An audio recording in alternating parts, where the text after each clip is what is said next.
नमस्ते, मैं प्रोफेसर राम शर्मा। आज आपके सामने एयर क्वालिटी इंडेक्स के बारे में मैं बात करना चाहूँगा।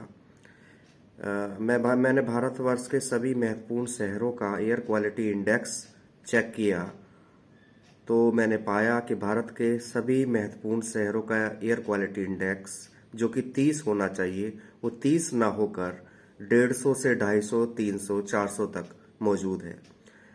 इसका तात्पर्य यह है कि हमको फ्रेश ऑक्सीजन नहीं मिल रही है। फ्रेश ऑक्सीजन नहीं मिलेगी तो उसका परिणाम क्या होगा? हमारा मस्तिष्क ठीक से काम नहीं करेगा और हम मानसिक रोग की तरफ धीरे धीरे बढ़ते चले जाएंगे। और एयर क्वालिटी इंडेक्स बढ़ने का हमारे शारीरिक अंगों पर क्या प्रभाव पड़ेगा, इसके विषय में कोई बोलने के लिए तैयार नहीं है। रोज़ अखबारों में खबरें आ रही हैं कि 1.5 लाख पेड़ नहर की पटरी पर काटे जा रहे हैं, कभी धनबाद में पेड़ कट रहे हैं, कभी उत्तराखंड में पेड़ कट रहे हैं। इतने सारे असंख्य पेड़ काट डाले गए हैं जो कि 100 200 साल पुराने पेड़ थे। अगर शुद्ध वायु ही उपलब्ध नहीं रही मानव को, तो ये प्रगति किस काम की आएगी? एयर क्वालिटी इंडेक्स अगर 30 से ज़्यादा है तो उसका क्या प्रभाव पड़ेगा हमारे फेफड़ों पर? हम रोज़ 60 सिगरेट का सेवन कर रहे हैं बिना पिए हुए। हमारे फेफड़े बैठ जाएंगे, हमारी किडनी बैठ जाएगी, हमारा लीवर बैठ जाएगा, हमारा जो मस्तिष्क है वो जाम हो जाएगा, वो सही रूप से कार्य नहीं करेगा। हम मानसिक रोगी हो जाएंगे। धीरे धीरे सभी रोगों की गिरफ्त में हम आ जाएंगे और हमारा रोज़ दवाइयाँ ले लेकर ही जीवन कटेगा। ये एयर क्वालिटी इंडेक्स आप अपने फ़ोन के द्वारा भी चेक कर सकते हैं कि जिस स्थान पे आप रह रहे हैं वहाँ एयर क्वालिटी इंडेक्स कितना है। और ये एयर क्वालिटी इंडेक्स मैंने चाइना के शहरों का सर्वे किया, फिर अमेरिका के शहरों का चेक किया, तो चाइना ने एयर क्वालिटी इंडेक्स मेंटेन किया हुआ है। वहाँ 30 से 40 प्रमुख शहरों का एयर क्वालिटी इंडेक्स है। अमेरिका के प्रमुख शहरों का एयर क्वालिटी इंडेक्स 30 पे उन्होंने मेंटेन किया हुआ है। ये भारतवर्ष जो हम कह रहे हैं कि बहुत तेज़ी से प्रगति कर रहा है, अगर यहाँ फ्रेश वायु और फ्रेश जल ही ना हुआ तो ये प्रगति किस काम की है? ये कितना मानव को प्रभावित करेगी? लेकिन हम सब के सामने एक महत्वपूर्ण सवाल जरूर खड़ा हो गया है कि ये जो एयर क्वालिटी इंडेक्स के कारण हम मानसिक रोग और शारीरिक रोग की गिरफ्त में आते चले जा रहे हैं, इनसे कैसे हम निजात पाएंगे?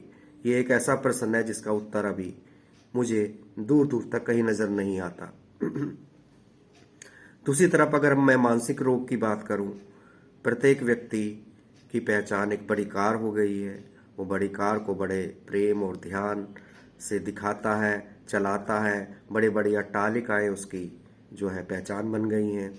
इसका उत्तर मैं दूंगा जो उत्तर ओशो ने दिया था। 1980 में ओशो ने अमेरिका वो गए और वहाँ रजनीशपुरम बसाया।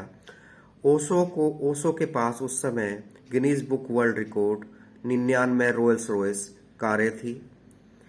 एक अमेरिकन जर्नलिस्ट ने ओशो से पूछा कि आप एक साधु हैं, एक संत हैं, भारतवर्ष से आए हैं, आपके पास ये 99 रोल्स रॉयस कारें क्या कर रही हैं? इन रोल्स रॉयस कारों का आध्यात्म से क्या संबंध है? तो ओशो ने उत्तर दिया कि आध्यात्म का रोल्स रॉयस कारों से कोई संबंध नहीं है, कोई दूर दूर तक संबंध नहीं है।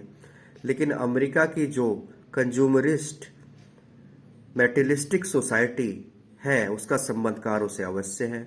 मेरे पास 99 रोल्स रॉयस कारें हैं, उसे देखने के लिए ये अमेरिकन समाज रोज इकट्ठा होता है और उसे ही देखने आ रहा है।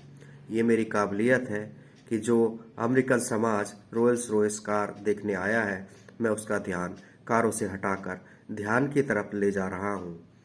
लेकिन इस मेटेरियलिस्टिक सोसाइटी का संबंध कारों से अवश्य है। यही मैं भारतवर्ष में देख रहा हूँ। अगर आप किसी से मिलने जा रहे हैं तो वो आपको छोड़ने के बहाने बाहर आपके वाहन पर उसकी नज़र है कि आप कैसे आए हैं, मोटरसाइकिल से आए हैं या कौन सी कार से आए हैं। आप अगर बड़ी कार से गए हैं तो वो बड़ा आपकी आवभगत करेगा। आप पैदल गए हैं तो उसका हाव भाव अलग होगा।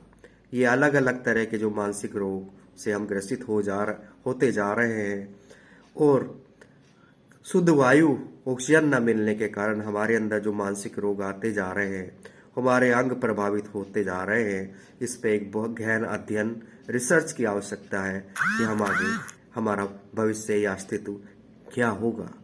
मेरे अगले वीडियोज इसी पर आधारित रहेंगे। जब मनुष्य का स्वास्थ्य ही नहीं है तो उसकी सारी प्रगति, सारी प्रोग्रेस, सारी प्रोस्पेरिटी जीरो है, बेकार है। धन्यवाद, प्रणाम।